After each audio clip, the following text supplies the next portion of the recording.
Hello friends, എല്ലാവർക്കും പുതിയൊരു വീഡിയോയിലേക്ക് സ്വാഗതം. ഇന്നത്തെ കഥയിൽ ഐശ്വര്യയുടെ അമ്മ ഭയങ്കരമായിട്ട് ബഹളം വെക്കുകയാണ്. എൻ്റെ മോളെ ചതിക്കുകയാണെന്നൊക്കെ പറഞ്ഞിട്ട്, ഇങ്ങനത്തെ ഒരു കുടുംബത്തിലേക്കാണ് എൻ്റെ മകളെ കെട്ടിച്ചു വിടുന്നതെന്ന് ഞാൻ കരുതിയില്ല എന്നൊക്കെ പറയുന്നുണ്ട്.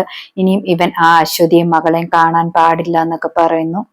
എൻ്റെ മകളെ കെട്ടിച്ചു വിട്ടപ്പോൾ ഞാൻ അറിഞ്ഞില്ലല്ലോ ഇവന് ഭാര്യയും കുട്ടിയും ഒക്കെ ഉണ്ടെന്ന്. ഇവൻ ചതിക്കുകയായിരുന്നെന്നൊക്കെ പറയുന്നു.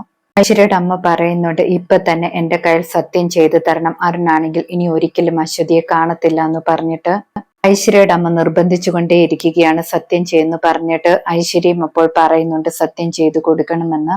അരുൺ അപ്പോൾ വസുന്ധരാമ്മയോട് പറയുന്നുണ്ട്, എനിക്ക് ഐശ്വര്യയെ കൊണ്ട് സഹിക്കാൻ പറ്റുന്നില്ല, അതിന്റെ കൂടെയാണ് അവളുടെ അമ്മയും കൂടെ, എനിക്ക് സഹിക്കാൻ പറ്റുന്നില്ല. ഇവരെ എത്രയും പെട്ടെന്ന് ഈ വീട്ടിൽ നിന്നും പറഞ്ഞു വിടണമെന്നൊക്കെ പറഞ്ഞിട്ട് അരുൺ അവിടെ നിന്നും പോകുന്നു.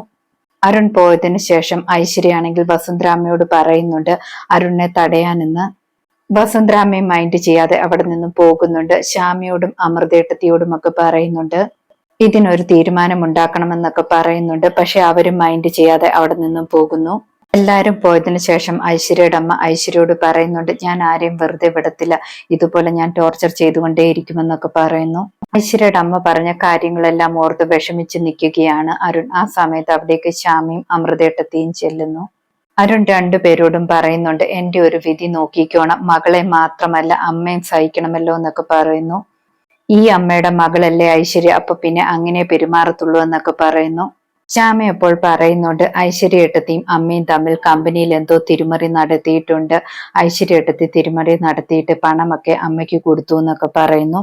ഐശ്വര്യേട്ടത്തിയെ ഇങ്ങനെ വഷളാക്കുന്നത് ആ അമ്മയാണെന്നാണ് തോന്നുന്നത്. എന്തായാലും നമുക്കത് കണ്ടുപിടിക്കണമെന്നൊക്കെ പറയുന്നു.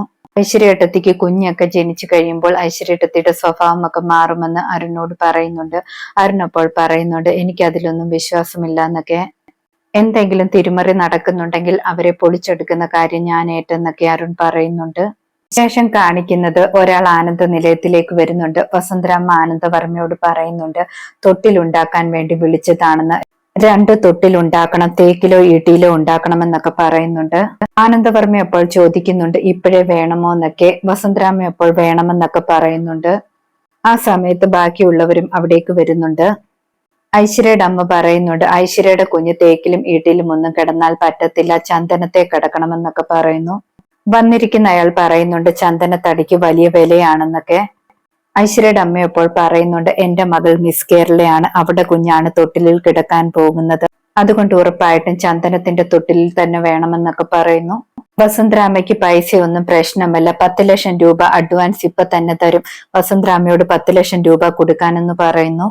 ഐശ്വര്യയുടെ അമ്മ പറയുന്നത് കേട്ടിട്ട് എല്ലാവരും ഞെട്ടി നിൽക്കുകയാണ്. ആ സമയത്ത് അരുൺ പറയുന്നുണ്ട്, ഐശ്വര്യയുടെ അമ്മ തന്നെ കൊടുത്താൽ മതിയെന്ന്. ഐശ്വര്യയുടെ അമ്മയും ഐശ്വര്യയും അപ്പോൾ പറയാണ്, നമ്മുടെ കുടുംബത്തിന് നാണക്കേടാകും, അതുകൊണ്ട് അമ്മ തന്നെ കൊടുത്താൽ മതിയെന്നൊക്കെ പറയുന്നു. ആ സമയത്ത് അരുണും ശ്യാമയും അമൃതയും വസുന്ധരാമയും എല്ലാവരും പറയുന്നുണ്ട് ഞങ്ങൾക്ക് ഒരു പ്രശ്നവുമില്ലെന്നൊക്കെ. ആനന്ദവർമ്മയും പറയുന്നുണ്ട് 10 ലക്ഷം രൂപ നിങ്ങൾ തന്നെ കൊടുത്താൽ മതി, ഞങ്ങൾക്ക് ഒരു പ്രശ്നവുമില്ലെന്നൊക്കെ പറയുന്നു. ഐശ്വര്യയുടെ അമ്മ അപ്പോൾ പറയുന്നുണ്ട്, എന്റെ മകൾക്ക് വേണ്ടി ഞാൻ എന്തൊക്കെ സാധനങ്ങളാ കൊണ്ടുവന്നിരിക്കുന്നതെന്ന് അറിയുമോ?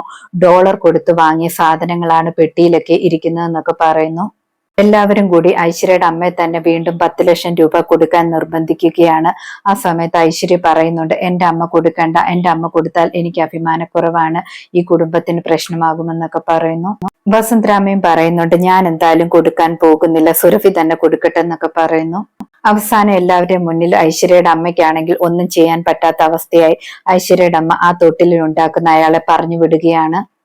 അരുൺ അപ്പോൾ പറയുന്നുണ്ട്, ഐശ്വര്യയുടെ അമ്മ കൊണ്ടുവന്ന പെട്ടി ഇതുവരെ ആരും കണ്ടില്ലല്ലോ, എന്താണ് കൊണ്ടുവന്നത് എന്ന് എനിക്ക് അറിയണമെന്നൊക്കെ പറയുന്നു. ഇനിയും വല്ല ബോംബുമാണോ എന്ന് അറിയത്തില്ലല്ലോ എന്നൊക്കെ പറയുന്നു. എല്ലാവരും കൂടെ ഐശ്വര്യയുടെ അമ്മയുടെ റൂമിലേക്ക് ചെല്ലുകയാണ്. ഐശ്വര്യയുടെ അമ്മയാണെങ്കിൽ പെട്ടി തുറക്കാൻ സമ്മതിക്കുന്നില്ല. ആ സമയത്ത് ഐശ്വര്യ പറയുന്നുണ്ട്, അമ്മ തുറന്ന് കാണിക്ക്, എനിക്ക് വേണ്ടി എന്തൊക്കെയാണ് കൊണ്ടുവന്നതെന്ന് എല്ലാവരെയും കാണിച്ചു കൊടുക്കാനെന്നൊക്കെ പറയുന്നു. ശ്യാമയുടെ വീട്ടിൽ നിന്നും കൊണ്ടുവന്നത് പോലെയല്ല എന്റെ അമ്മ എനിക്ക് വേണ്ടി കൊണ്ടുവന്നതെന്ന് എല്ലാവരെയും കാണിച്ചു കൊടുക്കാനെന്നൊക്കെ പറയുന്നു. ഐശ്വര്യയുടെ അമ്മ തുറക്കാൻ പറ്റില്ല എന്ന് പറഞ്ഞ് വാശി പിടിച്ചുകൊണ്ടേയിരിക്കുന്നു. ആ സമയത്ത് ആനന്ദവർമ്മ പറയുന്നുണ്ട്, ഉറപ്പായിട്ടും അത് തുറക്കണമെന്ന്. വസുന്ധരാമ അരുണിനോട് പറയുന്നുണ്ട് അത് തുറക്കാനെന്ന്. ഉടനെ തന്നെ എല്ലാവരും ചാവി നോക്കുകയാണ്. ആ സമയത്ത് ശ്യാമയുടെ കയ്യിൽ ചാവി കിട്ടുന്നു. ശ്യാമ അത് അരുണിന്റെ കയ്യിലേക്ക് എറിഞ്ഞു കൊടുക്കുന്നുണ്ട്. ഐശ്വര്യയുടെ അമ്മ അത് തുറക്കാതിരിക്കാൻ വീണ്ടും തടയാൻ ശ്രമിക്കുന്നുണ്ട്. പക്ഷെ അരുണാണെങ്കിൽ അത് തുറക്കാൻ തുടങ്ങുന്നു.